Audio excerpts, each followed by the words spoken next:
Hello, everybody. Welcome back to Paddock Project, formerly known as For the Girls. We've got a super fun one this weekend in Monza, the Tifosi territory. Here we come. We are 15 races down this season, only 9 to go, so charging right ahead into the back half. And as we said in our Dutch Grand Prix recap, we'll be releasing our Italian Grand Prix recap on Monday night, not Monday morning. So just a heads up for that, just given the Labor Day holiday.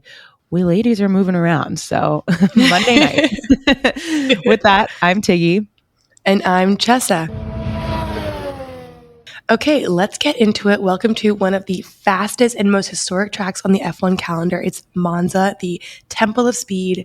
So since the modern era of F1 in 1950, Monza has hosted more races than any other circuit. The Italian and British GPs are the only races to have appeared in every F1 season. So lots of history here. And like I said, it's often referred to as the Temple of Speed. Drivers can reach up to 350 kilometers per hour on the straights. I think Lewis set the record for fastest average highest speed ever recorded. Okay, that sounded really bad, but you know what I meant. Fastest average highest. And because of the high speed, it's actually one of the quickest races. It usually only takes about an hour and 15 minutes. So got to lock in for this one. It'll be over quick. Yeah, very quick and snappy. For the circuit, 5.8 kilometers, 53 laps, 2 DRS zones. The lap record is a rare one, still held by Rubens Barrichello in 2004. Lewis does hold the record for fastest lap during quali, but not during the race. So anyway, like we said, super fast, long straights, super high speeds. There's a high-speed turn called Curva Grande, which comes right after the flat-out straight of Rettifilo Tribune. So should be some fun action there. Lots to look out for. Okay, so let's get into a little bit of history since we said it's been around for quite some time. This track was built in 1922 and it was only done in 110 days. So that's like a couple months, 3.5 months. It was financed by the Milan Automobile Club. So lots of interesting history there. It was only the third purpose-built motor racing circuit in the world at the time it was built, which is, I guess, makes sense for 1922. But think about that now, that there was only 3 racetracks at the time. Besides some chicanes being added, the track really hasn't seen that many changes. So it's been almost the same throughout all of these years. And due to the high speeds, it's been pretty dangerous. And of course, sadly, there have been a lot of fatalities, especially in the early years. 52 drivers and 35 spectators have lost their lives. So over the years, there have been some slight modifications to improve this, but it's still criticized as being kind of unsafe for the lack of runoff areas, especially given the high speed. The last Italian, which I think is interesting, to win their home Grand Prix was in 1966. So it's been quite some time. Andretti did win in 1977, was born in Italy, but did compete for the US. And a couple maiden wins. Vettel won his first ever race here in 2008. Gasly also had his maiden win here in 2020.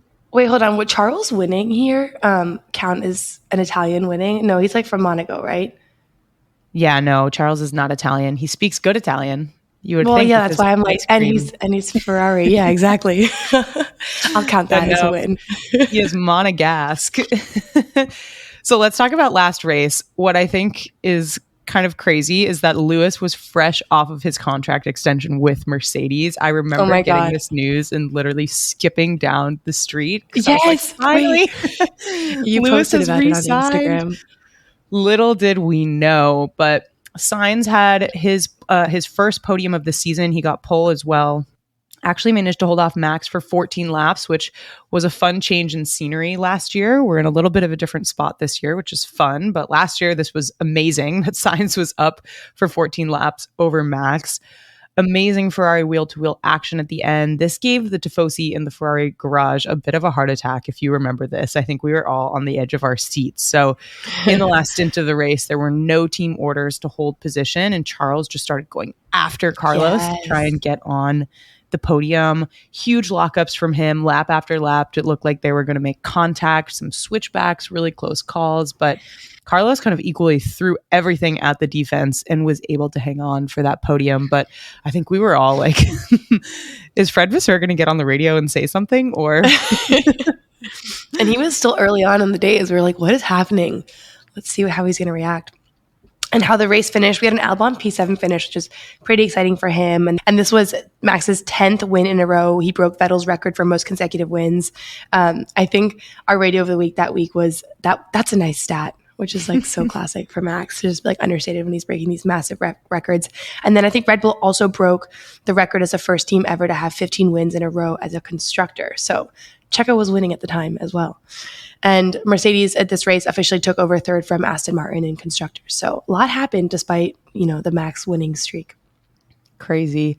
So for the teams, Red Bull, I think the main question is, where do they go from here? It's hard to fathom that they don't have the fastest or best car right now, but that's really what it's looking like compared to McLaren. And we'll see how Mercedes and Ferrari fare as we continue along the back half of the season. But Max does have a pretty comfortable 70-point lead in the Drivers' Championship, but Constructors feels wide open between Red Bull and McLaren. Yes. And Helmut Marko did say that the team needs to work harder or both championships are under threat. At this point in the season last year, Red Bull had 597 points with Mercedes in P2 at 289, which was literally over double. Oh my God. This season, Red Bull's at 434 with McLaren at 404. So only 30 points separating them. That's huge.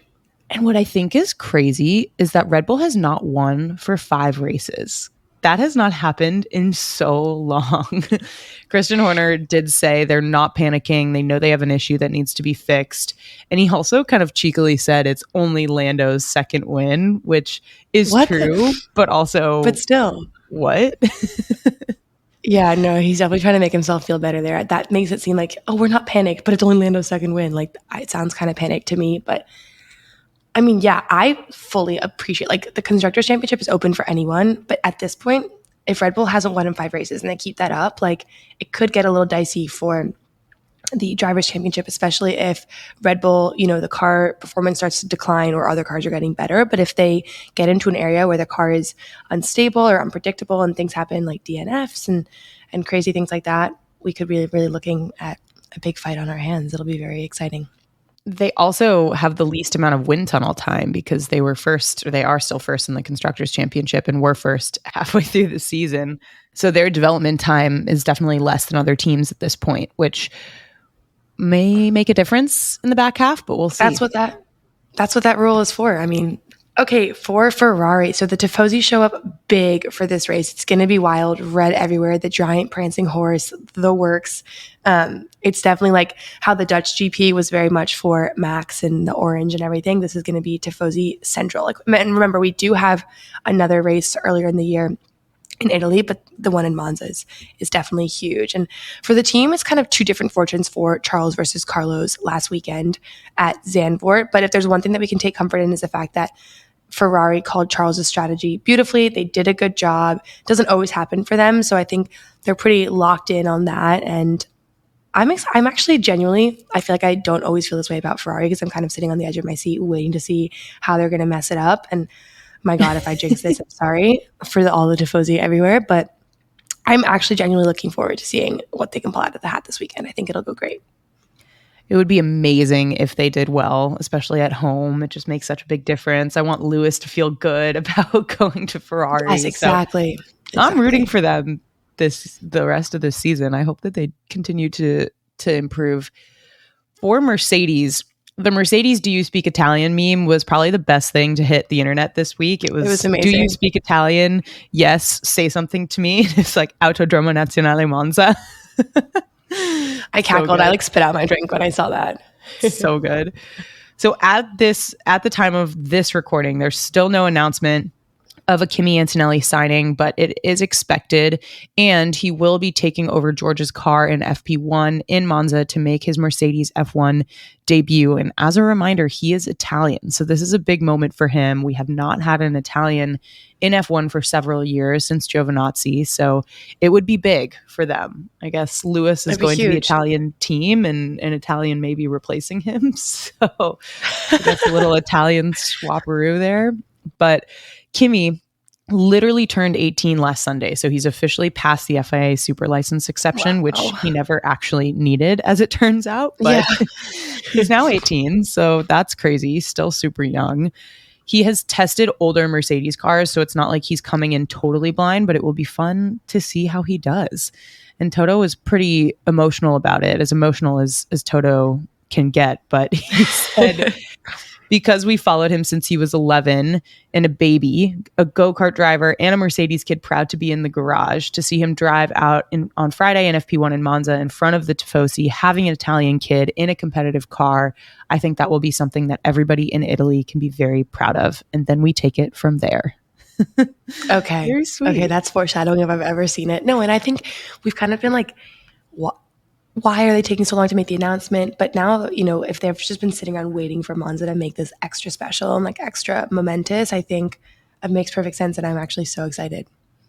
I know. Watch it drop literally 5 minutes after we release this episode, which is always possible. As things do. That's why we had to qualify at the time of this recording.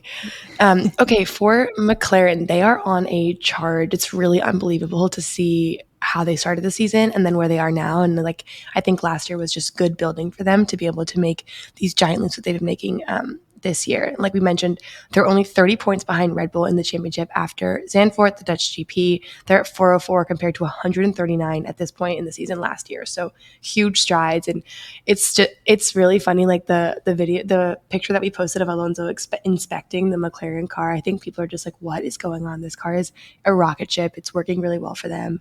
But I think the big conversation, we kind of alluded to this a little bit in one of our other episodes, is how do they prioritize their drivers? Do they prioritize Lando over Oscar more obviously the rest of the season? Do they let them fight? Because it does kind of feel like they're neck and neck. I mean, they both, I think, have the potential to start winning a lot of races. So how do you think the team's going to handle that? Oscar is always right there, but I feel like he's just a baby step behind Lando over the past several races. And I think if you exclude the one he won, but that was a whole drama and having to swap them. I think if Oscar can take it up that one extra notch, that's when McLaren's going to have a difficult call on their hands of how to treat it. I think they'll let them fight until that happens. And if Oscar is really kind of chomping at the bit and right on Lando's heels, I think they'll prioritize Lando when push comes to shove. And I think Oscar won't have a problem with that, just knowing that constructors and potentially drivers is in contention, and Lando is the only one who's really able to be in that position to fight for that against Max. So I do think McLaren will prioritize Lando, but I also think McLaren has kind of shown time and time again that they're a team's team, and they're trying to breed team players and be fair, for lack of a better word. But at the end of the day, I do think that they'll prioritize Lando if push comes to shove. But they're not fully in that position yet, I don't think, with Oscar. I mean, I agree that Oscar has a tiny bit of work to do, but he's really there. But I actually would be surprised if, like, McLaren's been a team's team, and time again, we've seen it in the past, but they've never really been fully in contention for constructors and potentially the Drivers' Championship. So I wouldn't be surprised if they start making these calls a lot sooner than we expect to prioritize Lando over Oscar. So we shall see. I think they'll do it in a very diplomatic and veiled way, though. Like listening to their radios in Zandvoort of walking the drivers through the different strategy options, being very deferential, like very cards on the table, I thought was interesting. And I think maybe is foreshadowing for how they'll treat the rest of the season with team orders and whatnot. But yeah, I think it would be silly of them not to prioritize Lando. I just think they'll do it hopefully in a very diplomatic way that doesn't isolate or ostracize Oscar, because he's crucial for the constructors battle. So important. For Aston Martin, a little bit of a reverse of fortune. So at this point in the season last year, they had 217 points. They're now sitting at 74, which must be a bit of a tough pill to swallow for them. Alonso and Stroll, they had a decent weekend in Zandvoort, and it didn't convert as much as quali was promising, but I think they have it there. It's just not showing. I think at this point they're just trying to like finish the season in the midfield, and then they're really getting ready to go for 2026. Maybe 2025, we'll see. But for Adrian Newey to enter the chat. Exactly. Passion, drive, and patience, the formula for winning F1 championships, is sometimes also what you need to keep your beloved car running day in and day out. eBay Motors has everything you need to maintain your vehicle and level it up to peak performance. Superchargers, roof racks, exhaust kits, LED headlights, and more. Whether you're looking for speed, power, or style, eBay Motors has got you covered. They have over 122 million parts for your car. You'll always find exactly what you're looking for. And they have eBay Guaranteed Fit, which means your part is guaranteed to fit your car every time or your money back. Because with eBay Motors, you're about burning rubber, not cash. With all the parts you need at the prices you want, it's easy to make your car the MVP and bring home some huge wins. So keep your car alive at ebaymotors.com. Eligible items only. Exclusions apply. For VCarb, I think from the Dutch GP, they didn't have a great strategy from the team for Yuki, but Danny ended up having pretty decent race, making up 1 point from starting in P13 and finishing P12. Still no points, but not terrible. And on the bright side, they did get the fastest pit stop of the Dutch GP, which is exciting for them, but I will counter that or caveat that by saying it was a pretty slow pit stop race in general, but good for them. If only there was points for that. For Williams, big news this week. Logan Sargent will no longer be racing for the team. He will be replaced by Franco Colapinto, the F2 Argentinian driver.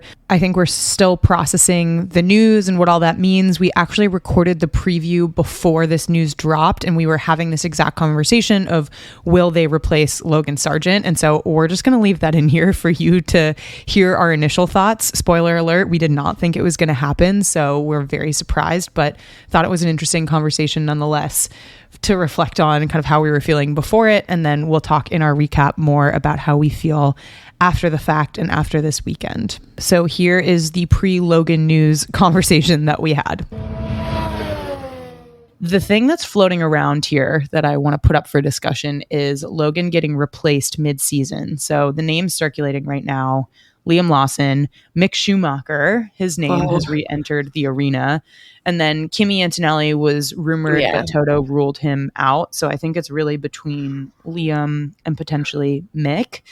What do you think about that? If they're going to do it, like, why haven't they done it yet is my biggest question.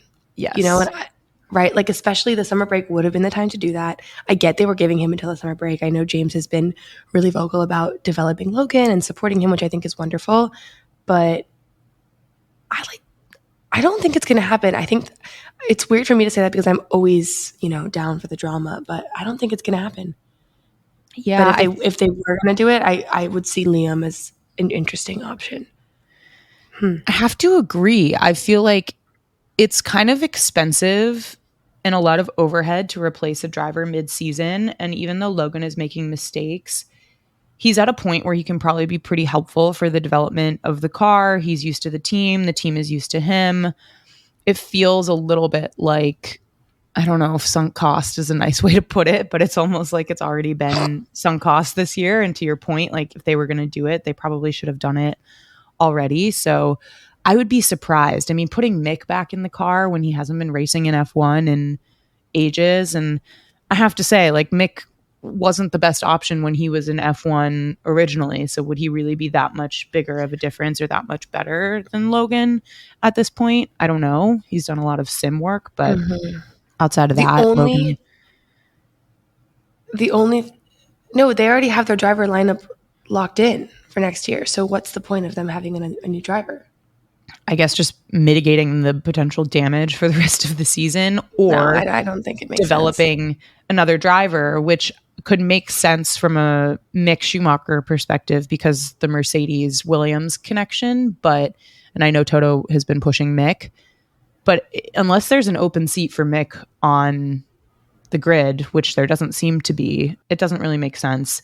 And I think Helmut Marko was basically like, no, that's not a good idea for Liam as well. So, and Red Bull and Williams don't really have much of a connection. It's not like Williams would be like, sure, let's develop Liam for charity. It doesn't. Let's give Red Bull some charity. They really need it. Yeah. So I agree. I feel like this feels unlikely, but I guess you never know. You never know in F1.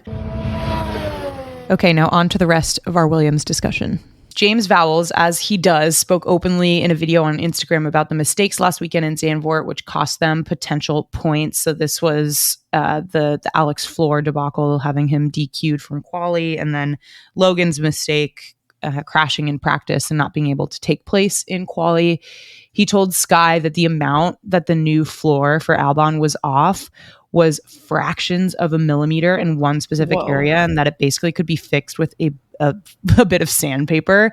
But unfortunately in F1, fractions of a millimeter is all it takes. So a DQ is a DQ. I can't even wrap my mind around how small of a distance or measurement that is. Isn't that crazy? Yeah. It's wild to me that these mistakes aren't made more often. I guess they're just so used to perfection and these types of tiny margins, but it's pretty crazy. Wow. James did say they have some upgrades coming during this back part of the season, and they hope to unlock more potential, of course. He also said that Monza tends to favor their car, so maybe we'll see some good things from them this weekend. Okay, for Haas, the big news item here is their struggles off the track, including its cars and freight being impounded in the Netherlands. So after an arbitration hearing earlier this summer, Haas was ordered to repay their former title sponsor, Uralkali, $9 million after their deal ended due to Russia's invasion of Ukraine. Uralkali said that they hadn't been paid by the July deadline, so they took action in the Dutch courts to seize Haas's assets. And this meant that Haas wasn't able to move its freight to Monza on Sunday night because of the court order, but payment was received on Monday, so Haas could leave. I can't even imagine the most stressful weekend for those people trying to move that money in time to get things going. That's apparently crazy. It was going through like a Middle Eastern bank account, which didn't happen over the weekend. I don't know if it was for religious reasons or just like banks were closed, but finally it came through on Monday. But can you imagine just like not being able to move your stuff out of the track and your assets have literally been seized by the Dutch court? It's also kind of crazy to leave a payment like that to the last minute. Yeah, like we would have sent it the minute we got the invoice. No, you got to keep that interest, baby. $9 million is a lot. That's true. For Alpine, Gasly, as we talked about in our recap, definitely impressed in Zandvoort, hopefully feeling good about his new teammate, Jack Doohan, and hopefully they're on the up. They really did not start off well this season, and Ocon just seems to not be super stoked or excited about the car or the team situation, but we'll see how they end, and hopefully they're just both of them clean slate. Esteban at Haas, Gasly staying at Alpine with Jack, and go from there. Very exciting. For Stake, there's not really much to say about this team, unfortunately. Their Instagram caption after Zandvoort simply said, quote, "High tire degradation and the track conditions made progress in today's race impossible." I mean, there was no track conditions. There was no rain. It was a pretty standard race. So I feel for them. But on the bright side, their social media content and videos continues to slay.